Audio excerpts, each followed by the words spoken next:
Excuse me. Alright, my last video, whoops, camera's battery went dead, I wasn't paying attention. Got it on the charger now, so it's all plugged in, hooked up. Yes, I'm drinking Mountain Dew. But back in Arma, you don't have to get Operation Arrowhead. You can get Arma2 and see how you like it. It's very, very complex. It can be very hard for a lot of people who are not used to this kind of gameplay. A lot of people are not. I mean, at first it was very, very challenging, especially for me. I'm not the greatest player. That's probably why I haven't played online. It's very intimidating. Very. Everyone's like, oh, fuck it, we'll just go online and do whatever.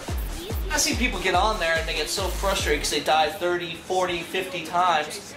And they don't understand. It's not COD. It is not the fucking run around, do all the stupid bullshit that everyone thinks. No, it's the, I gotta go on here, I have to fucking plan.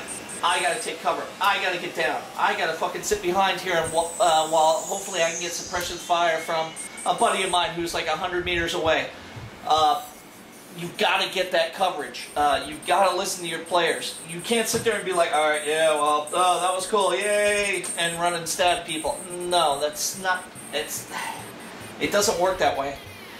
This is the real deal. You get hit once, boom, more than likely you're down. Depending on the person who shot you, where you got hit in the leg, you got hit in the foot, you got hit in the arm. Sometimes you can't even fucking use your arm to use your weapon.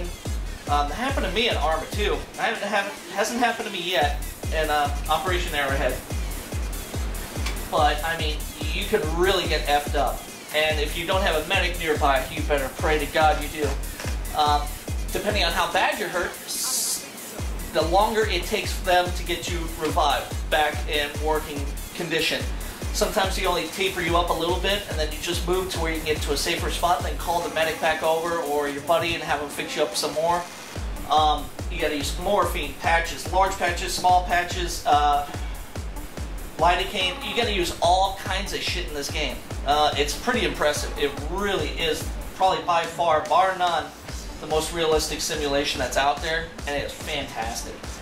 Granted, the graphics are not so photorealistic, but I think they're awesome. I love them. I think they're fantastic. The way the AI acts, sometimes it's kind of stupid, but what game isn't? I just think it's fantastic.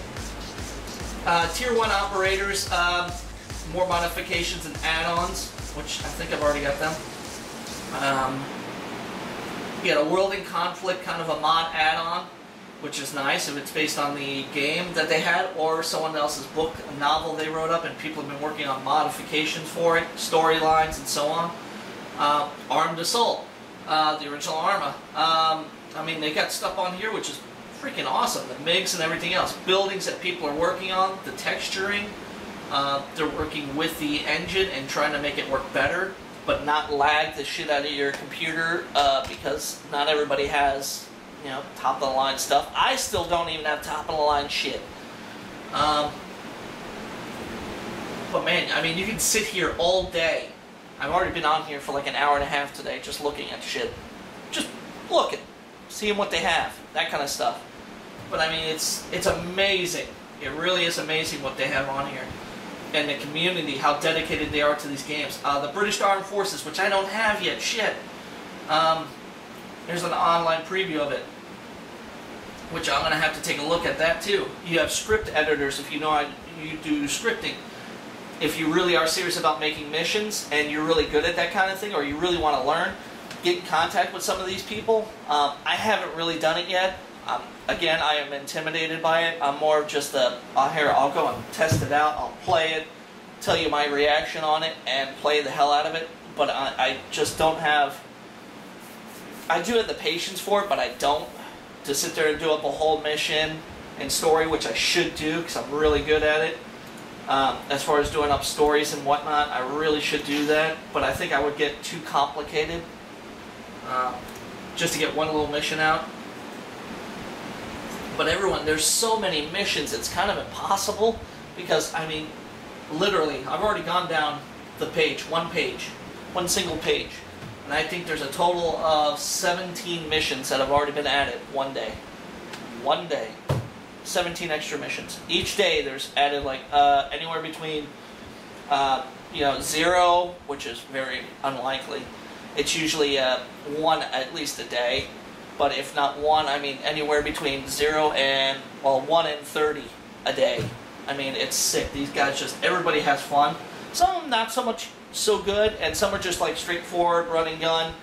Take care of this position, go from A to B, neutralize the threat, go from B to C, do the same thing, and I mean, you got like a 4 location or 5 locations, which I love. There's one that I just freaking loved. I do it all the time. It's been on quite a few of my videos where you got to secure the villages and whatnot, and get all the hostiles out of there. It's great for a simple one, but there are other ones that are very advanced and ask you to do multiple tasks, and you have multiple waypoints on it.